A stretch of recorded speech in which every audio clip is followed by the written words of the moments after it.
Kai, a man found himself facing a fear, the fear of failure. He'd poured his heart and soul into a new venture, but worried at his confidence. Known for his decisive nature, Kai felt paralyzed by the what-ifs, questioning every decision. Desperate for clarity, he sought counsel from Master Li, a revered Zen teacher known for his quiet wisdom. Sitting across from the master in the serene temple garden, Kai confessed his anxieties. "Fear has taken root in me," he admitted, "the fear of losing everything I've built." Master Li listened intently, the gentle tinkling of a nearby wind chime filling the silence. Pointing to a gnarled bonsai tree, weathered by time but still vibrantly alive, he spoke. "Observe this tree, Kai. It has faced countless storms, yet it perseveres. This is the essence of impermanence, anicca. Success and failure are impermanent. Clinging to either only breeds suffering." Kai pondered the master's words. "So, I shouldn't fear failure?" he asked. "Not entirely," Master Li replied. "Mindfulness, sati, is key. Acknowledge your fear, but don't let it control your actions. Be present in the moment, focusing on the process, not the outcome." He handed Kai a smooth river stone, its surface polished by years of tumbling water. "See how nature embraces change? This stone, once rough and jagged, transformed through constant movement. Embrace the journey, Kai, and learn from both success and setbacks." A spark of understanding flickered in Kai's eyes. "So I should keep moving forward?" he asked. "Indeed," Master Li confirmed. "But remember, fear often thrives in isolation. Cultivate compassion, karuna, not just for others, but for yourself. Recognize that fear is a natural response to uncertainty. With self-compassion, you can approach it with understanding and find the courage to move forward." Weeks later, Kai returned to the temple, his face etched with determination, but a newfound calmness in his eyes. He shared how he'd begun mindfulness practices to manage his anxieties, and had reached out to his network for support. "Fear still whispers," he admitted, "but its voice doesn't control me anymore." Master Li smiled. "Excellent, Kai. Remember, true wisdom, prajna, lies in questioning your fear. Is it based on a realistic assessment of the situation, or is it an exaggerated threat created by your mind? Seek to understand the root of your fear and use that understanding to guide your actions." He encouraged Kai to focus on refining his strategies, learning from his mistakes, and taking calculated risks. "Don't let fear paralyze you," he reminded him, referencing samatha kamanta, right action. "Taking positive steps, even small ones, builds confidence and weakens the power of fear." As Kai left the temple, his heart felt lighter. He carried with him the knowledge that fear, though a natural companion, didn't have to be his master. With mindfulness, compassion, and right action, he could navigate the challenges ahead and build a future he truly believed in. Fear can be a relentless foe, gripping us with anxieties and whispering doubts that hold us back. Buddhist teachings offer a treasure trove of wisdom to help us navigate these stormy waters. Let's delve into 6 principles and discover how they can empower us to overcome fear and live a life filled with greater courage, peace, and happiness. Number 1. Understand the nature of impermanence, anicca. Fear often stems from clinging to what we have or fearing the unknown. The concept of anicca reminds us that all things are impermanent, including our fears. Everything changes, and even negative experiences eventually pass. By recognizing this impermanence, we can detach from our fear and approach challenges with a more open mind. Fear is a primal emotion, a built-in alarm system that once kept us safe from predators and dangers in the wild.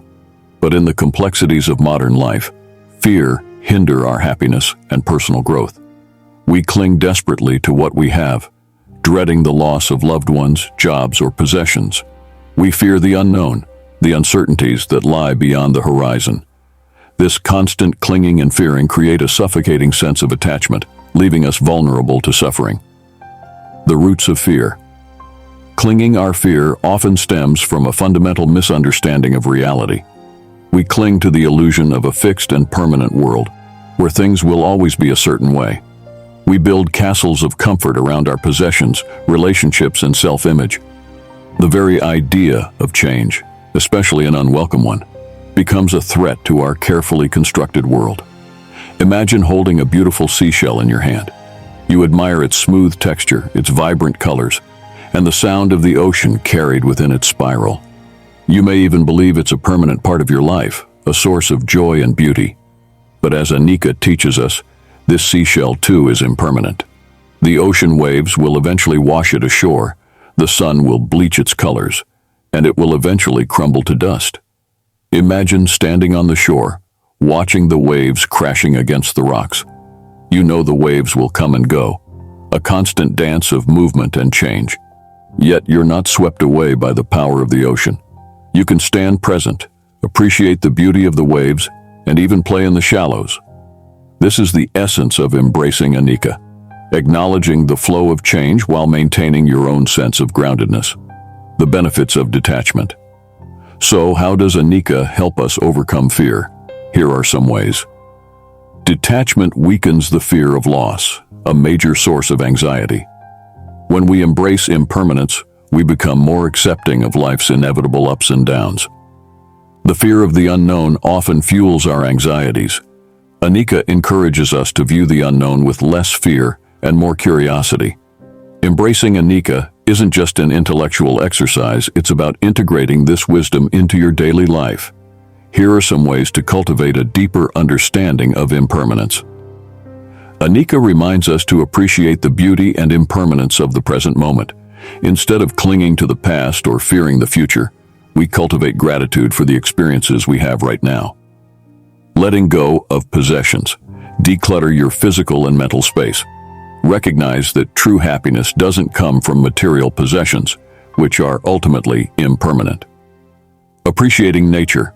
Observe the natural world, a constant display of impermanence. Watch the changing seasons, the rising and setting sun, the flow of rivers, and the blooming and withering of flowers. Nature's cycles remind us of the impermanence. Number 2, embrace mindfulness, sati. Fear, a primal emotion woven into the fabric of our being, can be a double-edged sword. It served us well in the wild, keeping us alert to dangers and threats. However, in the complexities of modern life, fear can often morph into a relentless storm within the mind, obscuring our present reality and fueling anxieties. We think about past failures, suffer about potential futures, and get swept away by the whirlwind of our own thoughts and emotions. This constant mental chatter creates a fertile ground for fear to flourish.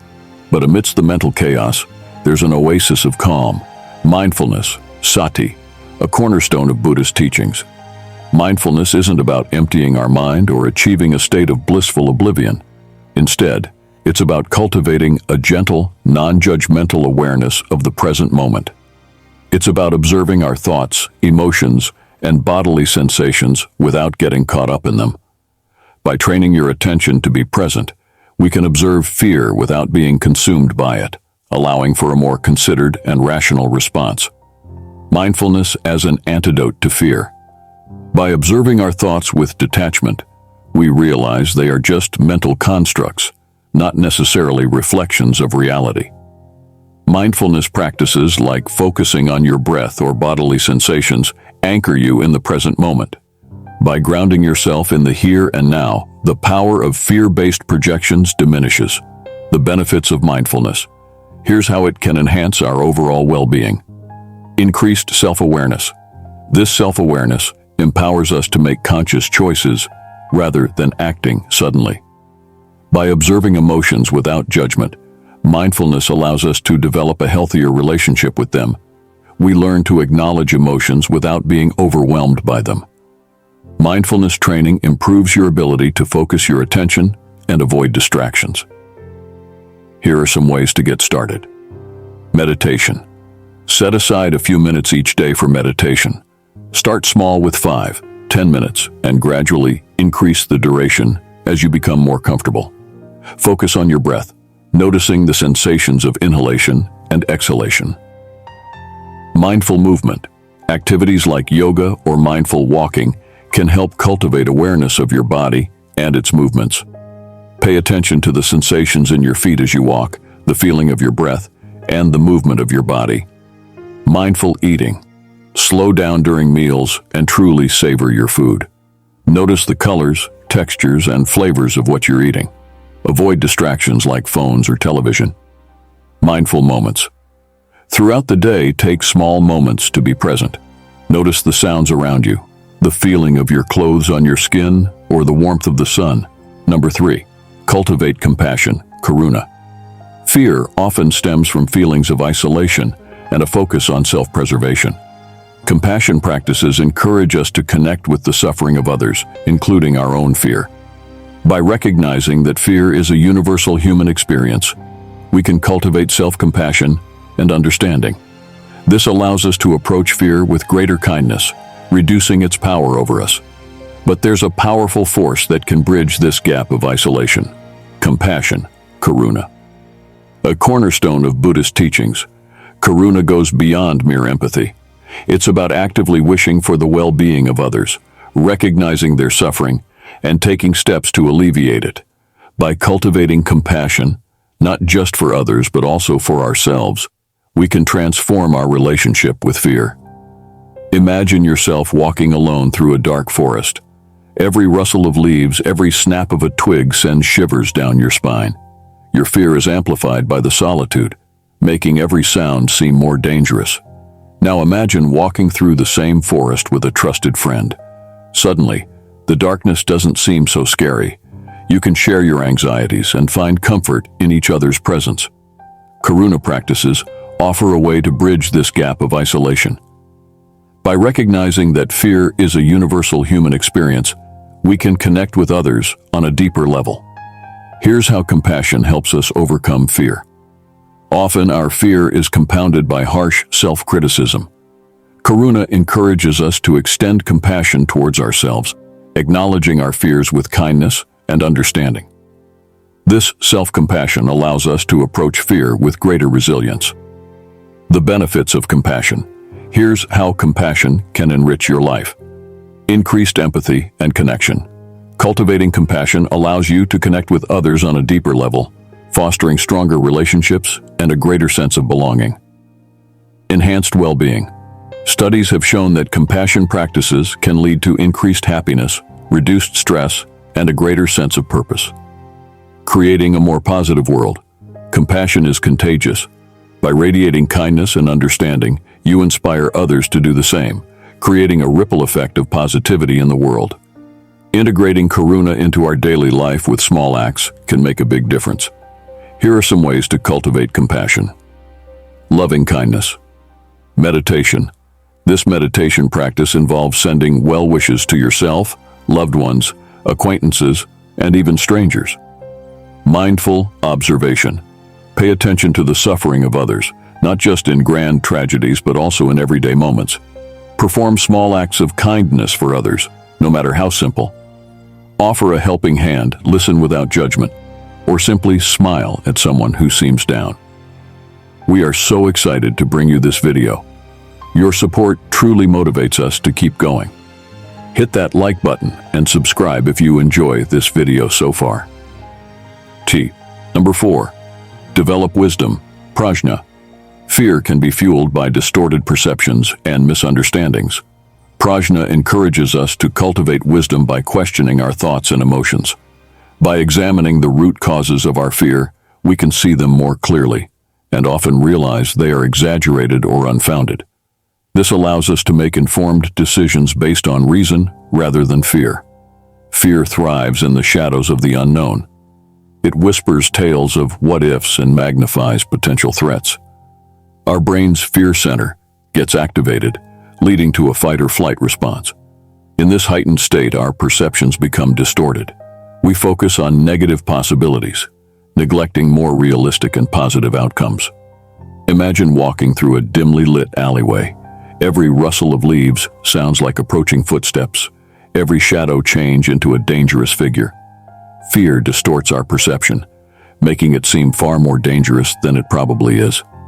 Prajna, the wisdom cultivated through Buddhist teachings, offers a way to see through these fear-induced distortions. Here's how prajna helps us confront fear. Prajna encourages us to question the validity of our fear-based thoughts. Are they based on reality, or are they distorted by past experiences or negative biases? Examining the root cause.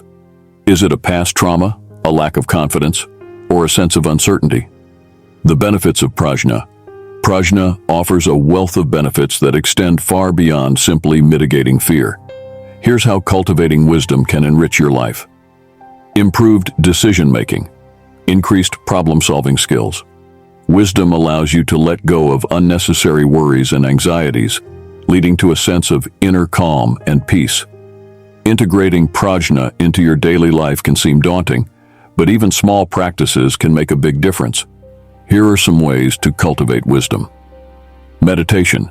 Meditation practices help you become more aware of your thoughts and emotions without judgment. By observing them with detachment, you can begin to question their validity. Self-reflection.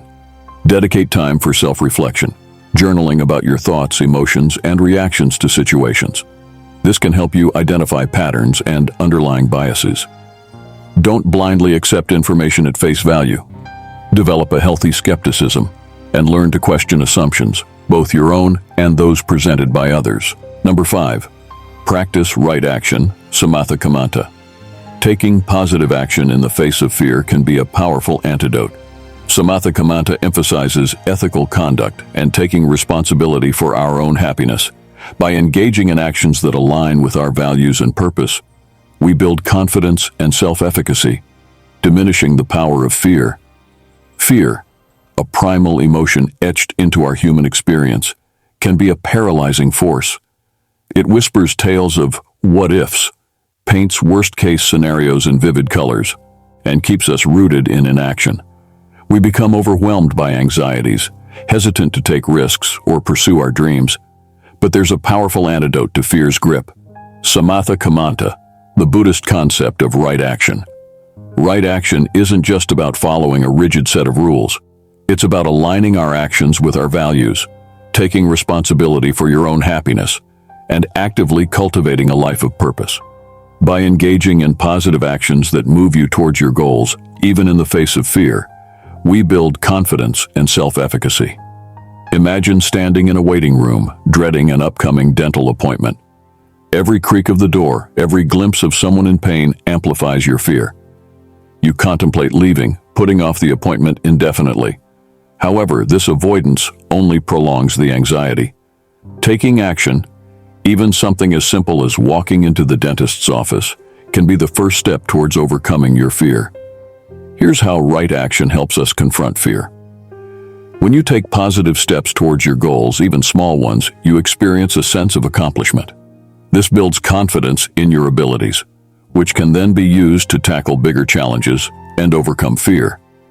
By taking the first step, you break the cycle of fear-driven paralysis.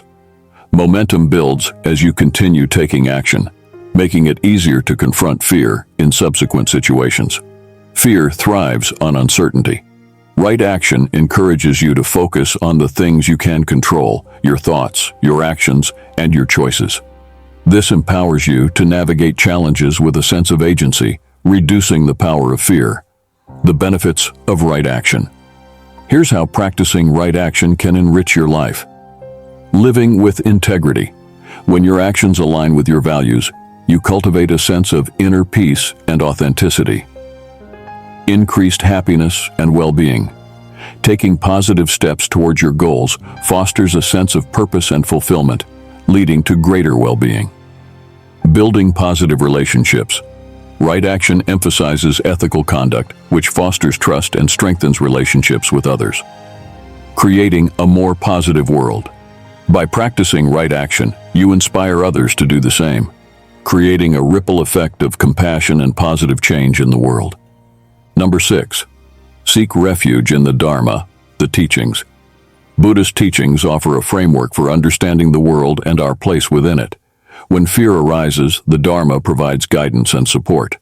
Studying Buddhist teachings, attending meditation retreats, and connecting with a supportive Sangha community can offer a sense of security and belonging, helping us navigate through challenges, including fear.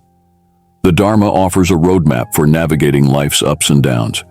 It teaches us about impermanence, anicca, the idea that nothing lasts forever, including our fears. It explains how our thoughts and actions shape our experiences, karma, helping us understand how our own negativity can fuel fear. Most importantly, it offers the concept of liberation from suffering, dukkha, showing us a path to overcome anxieties and find inner peace. Imagine yourself lost in a vast forest. Fear and uncertainty grip you. Suddenly you stumble upon a well-worn path. The Dharma is like that path, a guidepost that helps you navigate the challenges of life, including the dark woods of fear. The Dharma offers practical tools like meditation to calm the mind and mindfulness to observe our fears without getting swept away by them. There are many ways to connect with the Dharma and find its refuge in times of fear. Studying Buddhist teachings, read books, listen to podcasts, or attend lectures on Buddhist principles. There are many resources available online and in libraries. Meditation. Meditation practices like mindfulness can help you observe your fear and develop inner peace. There are many guided meditations available online or through apps. Meditation retreats. Immerse yourself in a dedicated meditation retreat, surrounded by others seeking peace and understanding. Sangha, community. Connect with a local Buddhist community or online forum. Sharing your struggles and experiences with others on a similar path can be a source of strength and support. The benefits of seeking refuge. Greater self-awareness. By studying the Dharma, we develop a deeper understanding of ourself, your thoughts, and our emotions. Increased compassion. The Dharma encourages kindness and understanding, fostering more positive relationships with yourself and others. Start small. Don't overwhelm yourself. Begin with short meditation sessions or reading a few pages of Buddhist teachings each day. The path out of the storm of fear is there. The Dharma offers the tools and the wisdom to guide you towards a brighter and more peaceful future. By integrating these principles into our life, we can weaken the grip of fear and cultivate a sense of courage, resilience, and inner peace.